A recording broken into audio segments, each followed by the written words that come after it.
Saudara Partai Keadilan Sejahtera PKS menolak pembangunan IKN dengan menyatakan bahwa Jakarta masih layak jadi ibu kota negara Indonesia. Sementara pemerintahan Jokowi terus mengebut pembangunan IKN. Anggaran untuk pembangunan IKN terus naik dalam APBN. 2022 anggaran yang disiapkan mencapai 5,5 triliun rupiah. Setahun kemudian anggarannya naik 29,5 triliun rupiah. Dan tahun depan anggarannya kembali naik 40,6 triliun rupiah. Target investasi IKN pada 2023 mencapai 45 triliun rupiah. Sementara realisasi investasi per November baru 35 triliun rupiah. Bagaimana tanggapan pemerintah atas sikap PKS yang menolak ibu kota negara dipindahkan dari Jakarta ke ibu kota negara Nusantara di Kalimantan? Kita akan bahas setelah informasi berikut. Partai Keadilan Sejahtera PKS menolak pemindahan ibu kota negara dari DKI Jakarta ke ibu kota Nusantara di Kalimantan Timur. Presiden PKS Ahmad Saiku menegaskan partainya masih tetap ingin status ibu kota berada di Jakarta. Kalau Allah takdirkan PKS menang, maka kita akan menginisiasi bahwa ibu kota negara tetap di Jakarta. Lalu bagaimana dengan yang sekarang sudah dibangun di Kalimantan tetap di ibu kota Nusantara? Nah, itu akan tetap kita jadikan pusat pertumbuhan ekonomi. Capres nomor urut 1 yang diusung PKS, Anies Baswedan mengatakan Indonesia butuh pemerataan pertumbuhan. Namun pemerataan itu bukan dengan pembangunan hanya di satu kawasan. Yang dibutuhkan di Indonesia hari ini adalah pemerataan pertumbuhan, di mana pembangunan itu dilakukan bukan hanya di satu lokasi, tapi di banyak lokasi. Cawapres nomor urut 2 Gibran Rakabuming Raka tidak mau berkomentar banyak mengenai penolakan itu. Ia hanya mengatakan seluruh masukan dari berbagai pihak akan ditampung dan diterima. Gak usah ditanggapi ya. Ada masukan mungkin mas. Kan masukan seperti apa? Monggo semua masukan kami terima. Oke. Makasih. Ya, aku tak mangkat saya. Kalau bila ketimbangan Makasih. Nanti ya. Sementara Capres nomor urut 3 Ganjar Pranowo berjanji akan melanjutkan proyek pembangunan IKN. Ganjar menegaskan setiap pejabat wajib melaksanakan peraturan perundang-undangan yang sudah disepakati. Harus lanjut. Kenapa? Karena itu sudah menjadi undang-undang. Kalaulah kemudian ada sesuatu yang hari ini kurang, maka kalau Prof. Mahfud bilang tadi, oke, kita perbaiki. Kalau ada sesuatu yang sudah berjalan, cepat kita dorong. Karena sudah menjadi undang-undang. Koordinator Staf Khusus Presiden Joko Widodo Ari Dwi Payana menyebut pernyataan PKS hal biasa di masa kampanye. Ari mengatakan pembangunan IKN sudah menjadi kesepakatan politik dan telah diatur dalam undang-undang. Pendapat politik, janji politik itu pasti akan muncul ya dalam masa kampanye pemilu. Tetapi yang kita harus ingat bahwa sudah ada kesepakatan politik yang terkait dengan undang-undang IKN. Ibu kota Nusantara dibangun di Kabupaten Kutai Kartanegara dan Kabupaten Penajam Pasir Utara, Kalimantan Timur. Berdasarkan Undang-Undang IKN, disebutkan wilayah daratan seluas kurang lebih 256.142 hektar dan wilayah perairan laut seluas kurang lebih 68.189 hektar. Sementara anggaran untuk pembangunan IKN terus naik dalam APBN. Pada 2022, anggaran yang disiapkan mencapai 5,5 triliun rupiah. Setahun kemudian, anggarannya naik menjadi 29,5 triliun rupiah. Dan untuk tahun depan disiapkan anggaran 40,6 triliun rupiah. Otoritas IKN terus mengebut pembangunan di IKN, tak hanya infrastruktur yang dibangun, tapi juga mencakup pembangunan sumber daya manusianya, sehingga bisa menyaingi kota-kota dunia. Tim Liputan Kompas TV. Presiden PKS Ahmad Saiku menolak pembangunan IKN dengan menyatakan bahwa Jakarta masih layak jadi ibu kota negara Indonesia. Apa alasannya?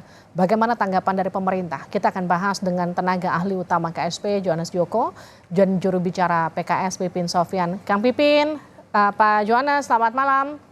Ya, selamat malam Mbak Livia. Selamat malam Mas Pipin. Assalamualaikum warahmatullahi wabarakatuh. Waalaikumsalam warahmatullahi wabarakatuh. Selamat malam. Saya ke Kang Pipin dulu. Jadi apa alasannya PKS menolak IKN? Ya, alasannya karena PKS kami ya memperhatikan semua masukan aspirasi dari masyarakat tentang apakah benar ibu kota negara yang baru itu harus dipindahkan dan apakah benar itu akan menyelesaikan persoalan yang saat ini dihadapi oleh rakyat Indonesia. pertanyaan-pertanyaan kritis seperti itulah yang ditampung oleh pimpinan PKS yang kemudian akhirnya memutuskan bahwa sebetulnya kalau kita melihat bagaimana kondisi rakyat Indonesia saat ini pasca pandemi COVID, banyaknya PHK, banyaknya orang yang tidak punya pekerjaan, pengangguran semakin meningkat, gizi buruk juga semakin meningkat, sistem kesehatan juga kita tidak baik, sembako juga banyak yang malah naik, emak-emak mempersoalkan itu. Sehingga pada satu kesimpulan, kok pemerintah saat ini sibuk sendiri ya ngurus pembangunan IKN itu. Yang jadi pertanyaan adalah, sebetulnya IKN itu yang diuntungkan dengan pindahnya IKN itu siapa gitu? Oke. Apakah benar misalnya ketika pindah ke ibu kota sana, sebetulnya gedung itu buat siapa sebetulnya? Gedung mewah IKN itu buat siapa? Buat rakyat atau untuk pejabat negara? Kan di sana itu dibangun nanti istana negara, presiden, para menteri, anggota dewan, tidak hanya gedungnya di situ, tapi kemudian rumah-rumahnya disediakan di sana, PNS juga demikian. Sehingga anggaran 460 triliun itu apakah benar untuk pemerataan pertumbuhan ekonomi masyarakat, atau memang itu hanya kepentingan segelintir elit saja untuk memindahkan ibu kota Kang Pipin, izin saya potong. Pembangunan IKN dianggap atau penolakan pembangunan IKN oleh PKS dianggap sebagai produk politik PKS di tengah tahun politik. Respon Anda? Jadi saya kira ini adalah bagian dari kampanye gagasan ya. Ketika kita terhenyak bahwa kita terbiasa bahwa saat ini melihat pemerintahan kita membangun IKN, tetapi di sisi lain masyarakat prihatin dengan kondisi ekonominya gitu. Pada titik itulah partai politik harus menyuarakan kegelisahan rakyat itu. Jadi ini antara pemimpin dan rakyat ini, antara pemimpinnya jalan ke sana, rakyat nggak tahu kemana. Pada titik itulah kami memandang bahwa kampanye gagasan yang kami sampaikan ini adalah upaya untuk mengkritisi kebijakan pemerintah. Saya lempar ke Pak Johannes, izin saya potong. Rakyat. Baik, saya izin potong. Pak Johannes, tanggapan pemerintah atas reaksi penolakan PKS seperti apa? Ya, namanya janji politik, gagasan politik itu kan sesuatu yang wajar begitu Mbak di era pada saat kampanye ini. Tetapi begini yang ingin kami garis bawahi. Proses pemindahan ibu kota dan ide pemindahan ibu kota itu sebenarnya sudah jauh digagas oleh para founding father kita. Zaman Presiden Soekarno itu sudah ada ide pemindahan ke Palangkaraya. Kemudian zaman Pak Harto ada ide pemindahan ibu kota ke Jonggol. Apa sih sebenarnya dasar dari pemindahan ini semua begitu? Karena kita lihat Mbak, alasan dari kondisi ekologis Jakarta sendiri. Jakarta itu jumlah penduduknya hari ini 10,6 juta orang. Sementara luasnya hanya 661 km persegi. Apa artinya? Kepadatan penduduk Jakarta itu hampir 16.000 orang per kilometer persegi. Konsekuensinya apa? Ada kebutuhan per meter persegi 1 juta liter air disedot dari bawah tanah. Maka akibat dari kondisi geologis itu adalah sekarang ini Jakarta mengalami penurunan permukaan tanah 6-18 cm per tahun. Dan ini kondisi ini sangat riskan sekali untuk ibu kota Jakarta. Lalu yang kedua Mbak, gagasan pemindahan ibu kota itu sebenarnya adalah puncak dari sebuah visi besar tentang Indonesia sentris. Karena bagaimanapun juga pembangunan yang dilakukan oleh Bapak Presiden Jokowi dengan segala keberanian beliau dan didukung oleh para hampir 8 dari 9 fraksi yang ada di DPR, itu betul-betul akhirnya menciptakan sebuah undang-undang pemindahan ibu kota, sebuah kebijakan besar, terobosan besar yang oleh siapapun yang akan menjadi presiden, maka dia wajib untuk melaksanakan undang-undang ini, Mbak. Dengan kondisi seperti itu, maka kita bicara tentang gagasan Indonesia sentris, bicara tentang pemerataan dari Sabang sampai Merauke. Oke, Kang Gitu, Pipin, Mbak. gimana responnya? Wajib melaksanakan undang-undang karena sudah jadi bentuknya undang-undang, siapapun partai politik. Sebagaimana presiden, para menterinya juga wajib untuk memenuhi amanat konstitusi dan undang-undang untuk menyediakan lapangan pekerjaan untuk rakyatnya. Sebagaimana presiden dan menterinya juga berkewajiban untuk menyediakan sembako murah untuk rakyatnya. Enggak, apa hubungannya tentang IKN ini gitu? Bahwa kalau sesuatu sudah amanat undang-undang maka tidak bisa dirubah. maka tidak bisa direvisi begitu. Nggak apa-apa, Poin nanti yang nanti kami kalau sampaikan adalah PKS, kalaupun ketika teman-teman PKS kita dengan seluruh satu-satu boleh. legislatifnya. Oke, Saya satu-satu. tadi mendengarkan silakan. Anda, Pak sekarang Johannes, saya boleh. sabar. Oke, Kang Pipin, lanjut Boleh? silakan. Jadi saya selesaikan dulu.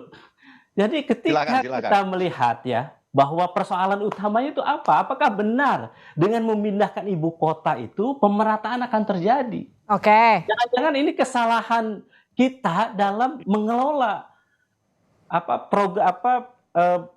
politik anggaran kita yang selama ini kalau misalnya masih memperhatikan Jakarta sentris dan sebagainya, sebetulnya yang menjadi penggugah kenapa PKS membawa agenda isu ini adalah tadi keprihatinan bahwa seakan-akan proyek mercusuar, seakan-akan persoalan lapangan pekerjaan yang ada di masyarakat, kenaikan harga itu selesai dengan pindahnya IKN itu. Baik. Sebetulnya. Pak Johannes, tanggapi. Ya tentu persoalan-persoalan yang disampaikan itu adalah persoalan-persoalan yang tidak bisa diselesaikan hanya sekedar memindahkan ibu kota negara. Tetapi pemindahan ibu kota negara itu harus dipahami bahwa saya ingin memberikan ilustrasi begini, Mbak. Produk domestik regional bruto Jawa itu hampir 47% untuk domestik secara nasional. Artinya apa? Sisanya sekitar 42% produk domestik bruto itu dibagi untuk Sumatera, Kalimantan, Sulawesi, Papua, dan Nusra. Disinilah Mbak, dengan kondisi ini kita perlu satu pemerataan. Pemerataan itu apa? Saya ingin memberikan satu data Mbak. Dengan pemindahan ibu kota negara, jangan itu hanya dilihat sebagai pemindahan kantor presiden, kantor menteri, tetapi ada kurang lebih sekitar 200 aparatur sipil negara yang sekarang tinggal di Jakarta. Dia akan nantinya akan membuka akan terbuka lapangan itu di ibu kota negara yang baru. Berapa jumlah total untuk gaji pegawai aparatur sipil negara itu? Hampir per tahun 120 triliun. Artinya apa? Ada pusaran-pusaran ekonomi baru, karena kalau kita bicara pemindahan ibu kota, kita tidak hanya sekedar memindahkan administrasinya, tetapi membangun daerah-daerah penyangganya, membangun suplai penyangga energi, membangun suplai penyangga pangan. Dan inilah yang sekarang sudah dirasakan oleh saudara-saudara kita yang ada di Sulawesi misalnya, karena mereka harus mempersiapkan kawasan lumbung pangan untuk menyuplai kawasan ibu kota negara yang ada di Kalimantan. Ini pula yang dirasakan oleh saudara-saudara kita yang ada di Kalimantan. Sekarang ekonominya terus bergerak karena adanya proses pembangunan ini. Itulah gagasan untuk melakukan pemerataan pembangunan di seluruh Indonesia, karena gagasannya kita sudah tidak bisa lagi Jawa sentris, tetapi harus menggagas Indonesia sentris. Dan inilah keberanian Presiden Jokowi untuk mengambil terobosan itu. Baik.